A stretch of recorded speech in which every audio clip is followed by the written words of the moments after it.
parfait. Mais en fait, moi, ce qui m'a frappé, c'est ce retour de l'urbain. On le voit revenir partout et à tout bout de champ. Il est toujours là. On parle de café urbain, on parle de journal, des journaux urbains, d'une forme d'urbanité. On dirait que c'est devenu un terme générique pour décrire un état de la civilisation, en fait. Et je me suis intéressé à l'étymologie du mot, en fait, et pour me rendre compte que le terme urbanité, à l'origine, à partir du 13e siècle, recoupe exactement ça, c'est-à-dire les usages. Faire des urbanités, c'est être en mesure de contrôler des usages, de se comporter, savoir exactement quelle formule de politesse adopter. Donc c'est un terme qui est très proche de la diplomatie, en fait. Comment est-ce que vous êtes en mesure de vous comporter dans un espace? Savez-vous quoi dire comme formule de politesse? Est-ce que vous avez reçu une bonne éducation? Est-ce que vous êtes en mesure d'échanger avec quelqu'un, savoir quand donner un cadeau, comment le recevoir? Donc c'est un terme général, l'urbanité, qui était à l'origine, qui désignait à l'origine les usages qui étaient adoptés par une personne. À partir du 18e siècle, on commence à le confondre avec celui de civilisation. Donc l'urbanité et la civilisation, c'est à peu près la même chose. Savoir être policé. Donc connaître les urbanités, c'est avoir reçu une bonne éducation. Par la suite, il y a une troisième déclinaison, si on veut, du terme urbanité. Ce n'est pas les usages, ce n'est pas l'éducation, mais il y a une troisième déclinaison du terme urbanité qui va apparaître au 20e siècle. Et tout à coup, ce n'est plus un nom pour désigner les usages, ça devient une mesure et un indicateur. Quelqu'un qui fait preuve d'urbanité, c'est quelqu'un qui a été exposé à l'urbain, au système de communication, à la publicité. C'est quelqu'un qui est en mesure d'utiliser les codes du social. Donc, à partir des années 60, 1960, qu'on va commencer à parler d'urbanité comme un indicateur social.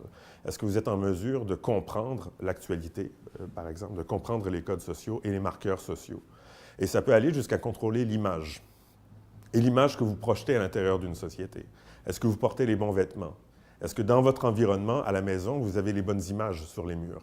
Est-ce que vous projetez la bonne image à l'intérieur du social? Est-ce que vous êtes en mesure de vous définir à l'intérieur du social? Et donc, l'urbanité, ça peut être tout à la fois la publicité, les codes, mais ça peut être également la mesure du contrôle que vous avez de votre propre image et de l'image de vous-même que vous projetez à l'intérieur de la société. À une certaine époque, donc au 19e siècle, on parlait de gens qui ont reçu un certain degré d'urbanisation ou qui ont une certaine urbanité, comme de gens qui avaient perdu tous les usages de la campagne. Donc, ils sont littéralement arrivés en ville. Et puis, dans le langage courant, c'est quelque chose qu'on utilise encore aujourd'hui. Quoi, tu n'es pas au courant de ça? Ben, arrive en ville. Arrive en ville, donc apprends les usages.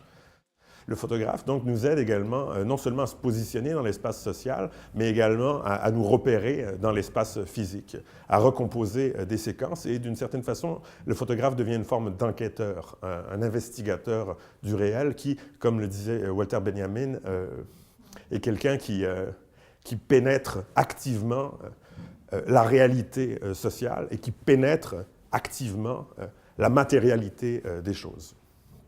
Alors, la représentation des villes, elle commence à la Renaissance. On commence à se représenter les villes, mais on les représente d'une façon qui est très particulière. On les représente comme des bonnes villes ou des mauvaises villes. Sur les fresques de la Renaissance, on les représente exactement comme ça. D'un côté, la ville des 7 vertus, de l'autre côté, la ville des 7 vices. Ça, c'est une bonne partie, en fait, de l'histoire de la peinture et de la ville dans la peinture. C'est comme ça qu'on la représente. Avec la photographie, on va voir apparaître quelque chose d'autre qui est une ville fantasmatique. En fait, une ville qui n'a plus aucune matérialité, mais qui est une ville de désir. C'est littéralement un lieu où on peut se promener et puis devenir soi-même, un autre, s'altérer et puis se projeter dans différentes réalités.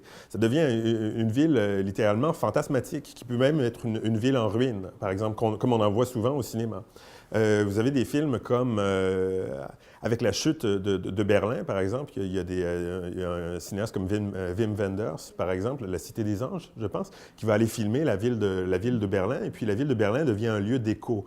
Par exemple, c'est le lieu des voix perdues, des images qui ne réapparaîtront plus. Ça devient un lieu un peu morbide, je dirais, mortifère. Et ce qui est fascinant, c'est que cette morbidité est associée à une forme de désir aussi. C'est le désir de ce qui a déjà été là et qui ne sera plus. Ou le désir d'une certaine forme d'enfance, quelque chose que j'ai déjà vu et qui n'existe plus. Donc la photographie fait apparaître toute une série de décalages, mais c'est aussi toute une militarisation de l'espace qui apparaît. avec la destruction physique des villes d'Europe, tout à coup, on s'aperçoit qu'il est possible de réécrire le territoire, de déplacer les lignes de faille. On voit apparaître également des murs qui séparent différentes réalités. Et puis, bon, on est encore dans le fantasme. Qu'est-ce qui se passe de l'autre côté du mur? Qu'est-ce qu'il y a de désirable de l'autre côté du mur? Oh, les murs sont toujours là. Il y a des murs entre Israël et la Palestine. Il y a des murs entre le Mexique et puis les États-Unis. Il y a des murs, les murs de l'apartheid. En fait, il n'y en a jamais eu autant que ça. Bien, il y a un excès de ville, oui, oui, exactement. Dans tous les sens. Elle peut être délirante aussi, la ville. Bon, c'est des grandes quantités, si on peut le dire comme ça. Pendant longtemps, la définition de la ville est passée par la géographie.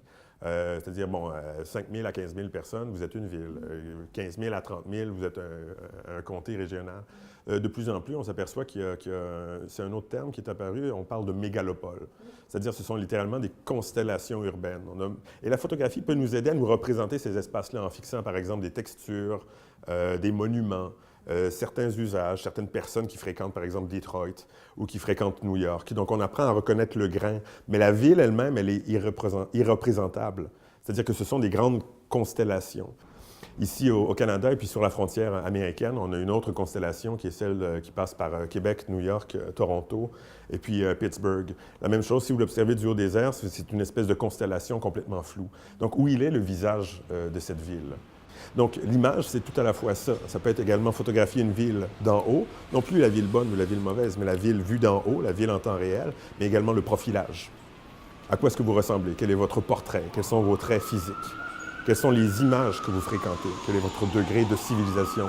Et est-ce que vous appartenez à la même civilisation que nous ou est-ce que vous êtes d'une autre civilisation aussi?